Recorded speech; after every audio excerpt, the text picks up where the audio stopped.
Hi guys, my name is Ivo and I'm from mytestedasp.net. It's time for my next video of my current video series, and that's about ASP.NET Core project, which is using the latest version 5 preview. So if you're new on my channel, make sure you hit the subscribe button because I upload advanced C# lessons every week. Now let's continue with our project. Before we begin our work today, I would like to mention a small change that I did off video, and that's that I changed the return type of the login method here to return an object with the encrypted token. Before I was returning just a string because it will be easier for the client this way. Okay, so what is going to happen next? We are going to make an action to create cats. So we need a model for cats, and I'm going to add the action so that the client has something to work on. Then I'm going to make the images by a file upload.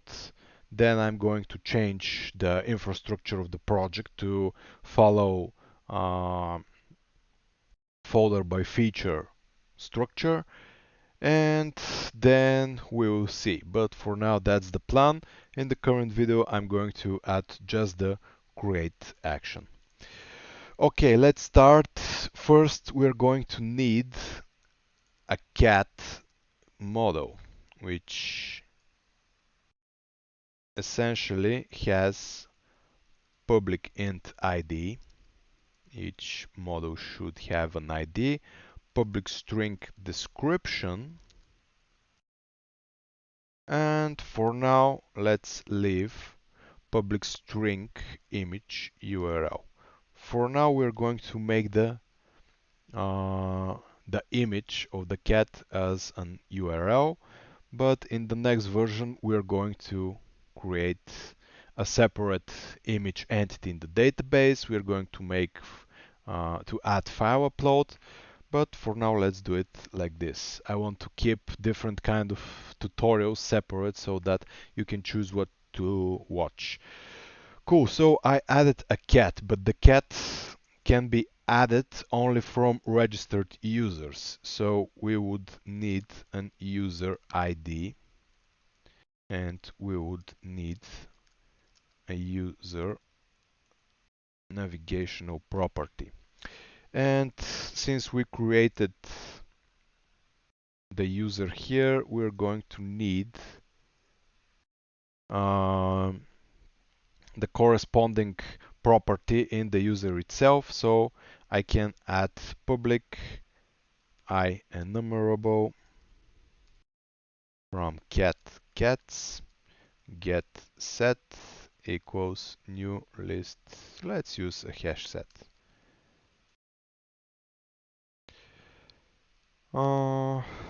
Done. We can create the setter to be private because essentially nobody cares about the setter here. So let's make it private. This is easier for junior developers to not mistake these collections and not reinstantiate them, because that can lead to bugs in Entity Framework. Okay, next thing I need to do is I need to overwrite public override on model created, but I believe that's protected override on model creating. I need to override this builder so that I can specify my relationships between the cat and the user. I'm going to leave based on model creating because I'm using identity DB context, and it setups the identity models, so that's important to be here. Okay, so what I need to do is I need to say builder entity cat. If for now I'm going to leave the configuration here, but in the future, if the configuration starts becoming too much, I'm going to refactor it to separate classes, just as I'm going to do with this code here. But for now, let's make the create action so that the client will have something to work on. Okay, builder.entity cat has one, the cat has one user. I may name it owner, but it's a user here. So let's leave it a user, which has many cats, and the foreign key between them is cat.userid. Since that cat here, since the user ID is a string, I need to mark it as required, like this. Also, I will need to mark the image URL as required. This is required too. And additionally, I have max length, for example, 2000, 2000 symbols, I believe it's okay. Let's make it. The original Instagram is 1000 and something, I believe. Let's make it better. I'm going to extract these validations here in a future video in which I will be showing how to refactor and how to use better approaches with Entity Framework, but for now we just need a basic working application. Okay, so I have the cat, I have a description, I have the image URL, and I have the configuration here. Okay, good. What I need to do now is I need to open Package Manager console and add a new migration. Add migration cats table. Let's see how that goes. Uh, we may have loss of data. Okay. I don't care about that because we're still in development. Yeah, that's because originally I didn't have the based on model creating here. So this is why I'm having now loss of data, but that's okay. I don't care about that. So let's change it. We will have a cat. Everything looks fine here. Nullable false, constraints. I'm going to specify that on delete is, let's go remove migration because I would like to,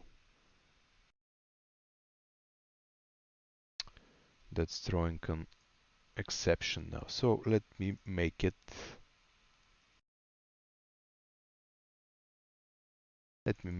by hand.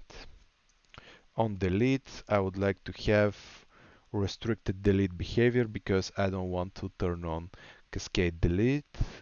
So I'm going to restrict it here also, and that should be fine. Let's update the database to see whether everything is working correctly. Everything is fine. Now I'm going to add a cats controller. Cats controller in which I'm going to say that I want to inherit from my API controller, which, if you remember, is just a base class which specifies the route to match swash gets swash get, for example, for get request and so on. Here I'm going to have an HTTP post method, which is just going to say public async task from action result. this will return the ID of the cat create. Then I would need to also mark the action as authorized only, and I would need to have cats model. I have cats cat request create cat request model like this.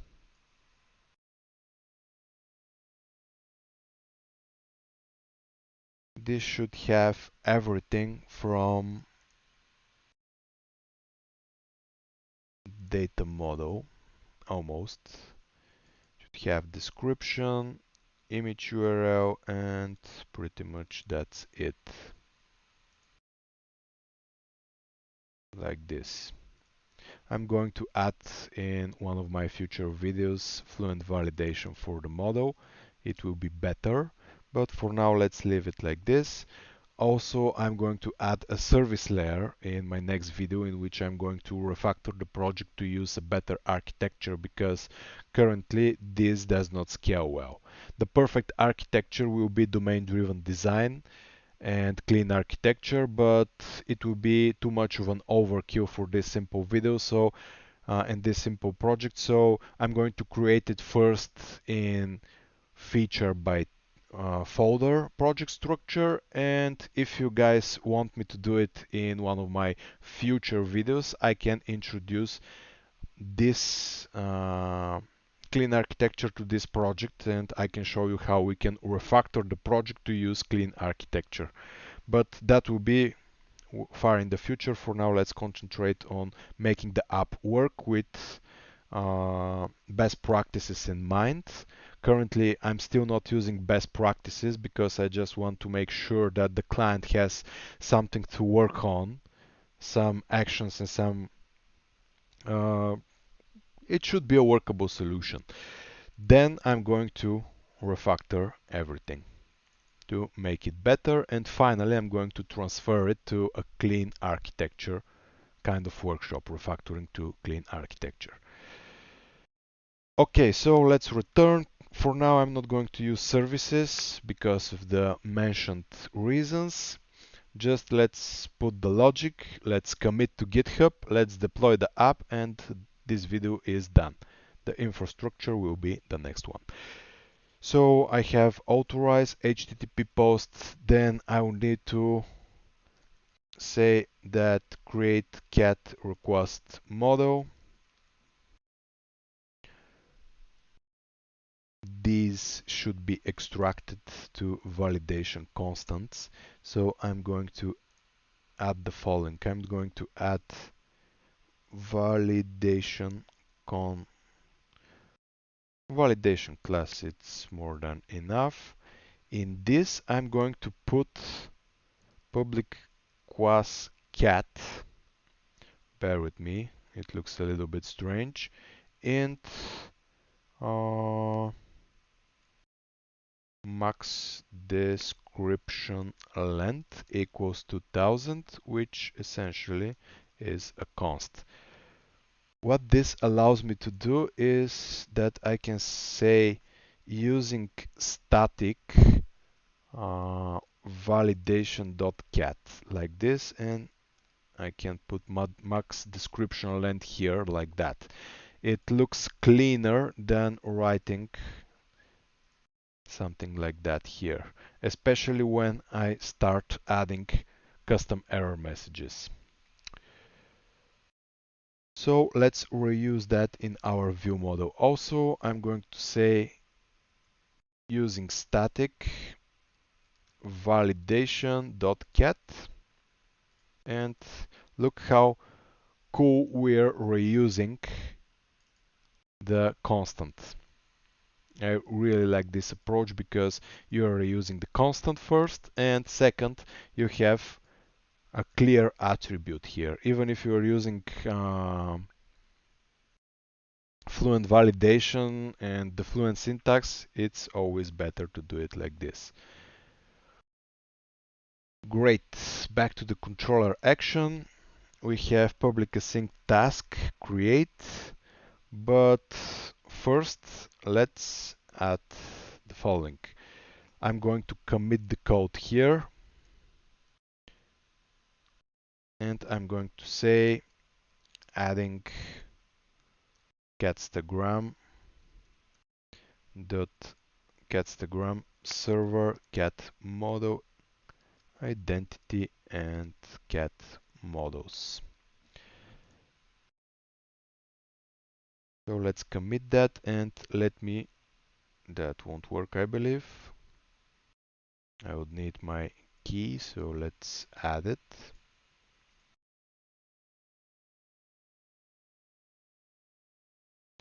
Done. Let's commit now. Push. I need to pull. I'm going to show you this repository and where you can find the source code of the project so that you can play with it. Maybe it's strange for you that I'm using a graphic user interface for Git. That's just the way I work. Usually when I have to write something more difficult with Git, I use the command line tools, but when I just need to commit, push and pull, I'm using Tortoise Git. So where to find the project? Go to my GitHub profile, which is Ivailo Kenov, hit repositories, then here you need to find TV, find the TV project, and actually that's the project in which I'm uploading uh, all my demo codes from my channel. I have listed all the videos here, so make sure you take a look at them because I have quite a lot of advanced C# lessons, and you can download the repo and find the project you want to play with.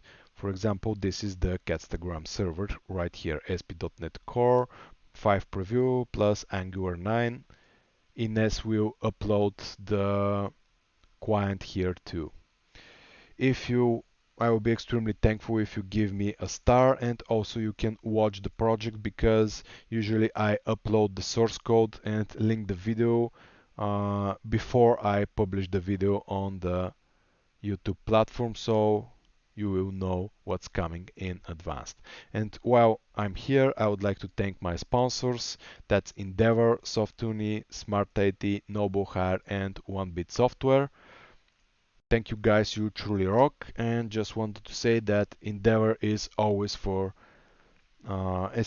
looking for passionate C# developers. So make sure you check their projects and their website. My other sponsors are Softuni, Smart IT, Noble Hire, and 1Bit Software. Thank you guys, you truly rock. Good. Now let's return to Visual Studio and let's write our action here. So first things first, I need to get the ID of the I need to get the ID of the user, which by the current implementation, here I have some ugly things going on. By the current implementation, if I call this user.identity.name, I will get the user ID. I'm not quite sure whether this is quite correct, so let's make it like this. I'm going to say name identifier, which is essentially the ID of the user, and user.username to be the name. This looks more correct, and this is the default behavior in the normal identity, so let's use it like this because otherwise it's not consistent. Good. Then what we need to do is we need to get the user ID. The first, I can get the username by now, which is this dot user identity dot name. This will return the username, but I don't need the username to set the model of the cat. I will need the ID. To get the ID is I can call identity, no identity, this dot users claims dot first or default. I'll need the claim which type equals to claim types dot name identifier, like this, and then get the value of that one.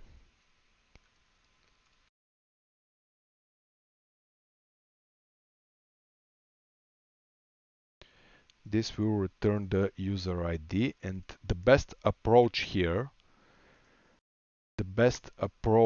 here is to extract an extension method, and I'm going to add a folder extensions because now I have no, I'm going to add extensions if I really need it. So let's add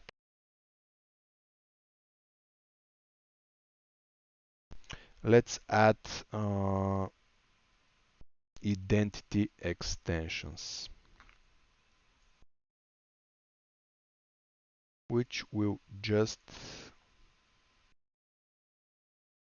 extend claims principal.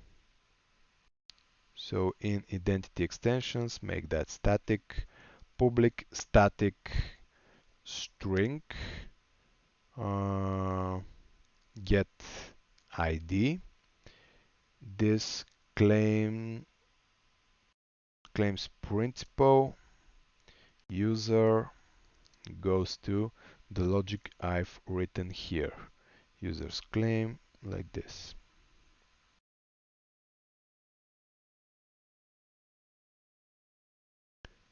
Done. And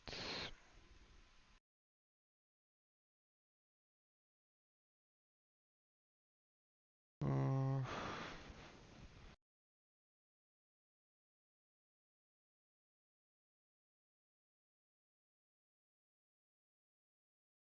cool. I always wonder whether I should leave the question mark here or I should leave it on the line below, because this way it's not very visible and I may miss it. This way it looks uglier. If you have an opinion, let me know down below in the comments. I'm not sure which one to use. I just prefer the practical approach, although I don't like ugly code at all. Good, so now I can just say .get ID and it's done. Very easy, very fast. Good. This is the user ID. Then I would need the actual cat, which is the model. I'm going to say, okay, the description is model.description. The image URL is model.image URL, and this project cries for automapper. I'm going to add it in one of my future videos because currently it's not very scalable in terms of DTOs and models and such. And I need to specify the user ID. That should be more than enough. Then what I need to do is I need to inject private read-only getStagram db context data, initialize it from a constructor. Like I said, this is not the best approach. I'm currently trying to just write down some logic. We are going to refactor that and we are going to make it better by using a service layer. This is by far not the best possible solution, but for now it will work. This .data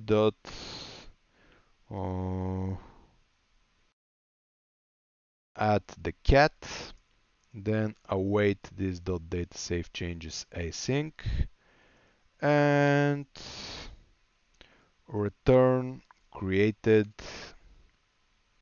at name of create, and the object value will be the cat ID. Then if I'm returning created, I'm just trying to make it as RESTful as possible. So I'm going to return created for now. If the client says that it needs something else, I'm going to return something else. Just like here. If the client wants to return something else, it's fine. For now, let's return created and let's validate that.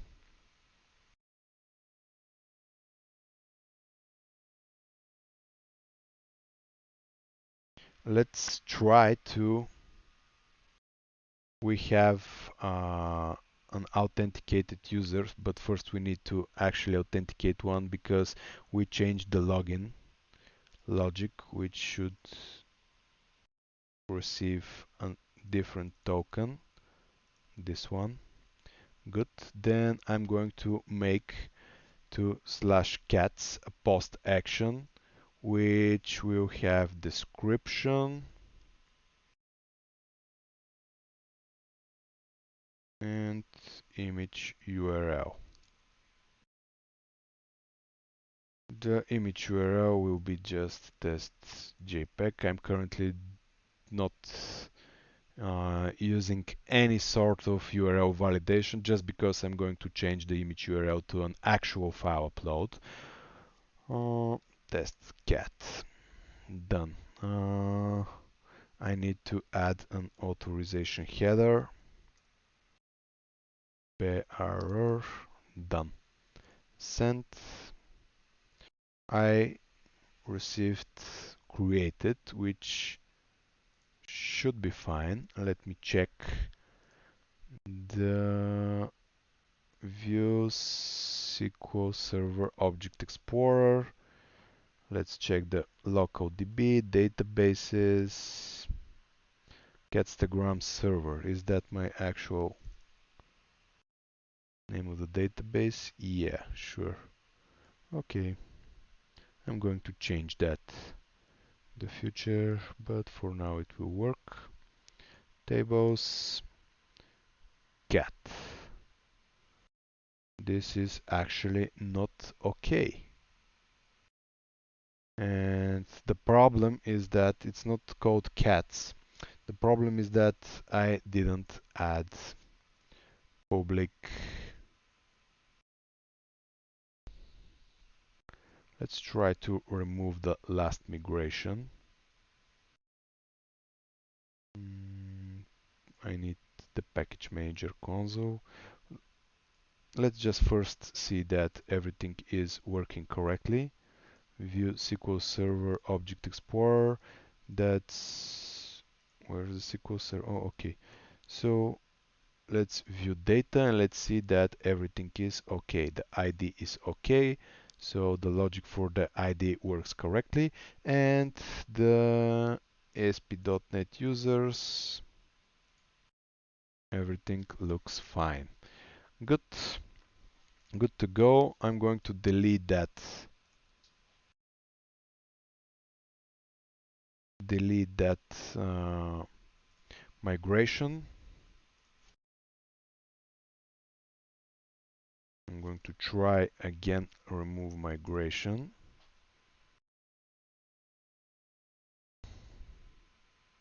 Something is throwing an exception. Well, I guess I'm going to just migrate on top of this one. I don't care. I'm going to change the first. Let's use the actual SQL Server. Then let's make it catstagram server or just catstagram. Multiple active. Okay, that should be fine. And then I'm going to add the DB set because I've missed that, and this is why the cat name is not correct. And I'm going to add another migration cats table rename. New name.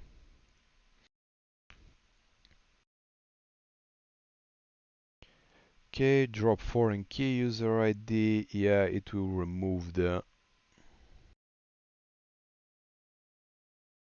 rename table, rename index. Yeah, that's okay. Drops foreign key. Looks fine. Okay. Let's run update database just to make sure that everything works correctly with the new SQL Server connection string.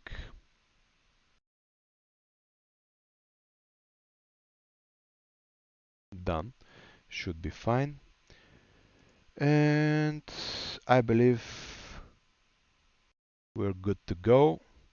Let me commit the code and then I'm going to show you my mentorship program if you're interested in me mentoring you in various ways possible. So add it, create get action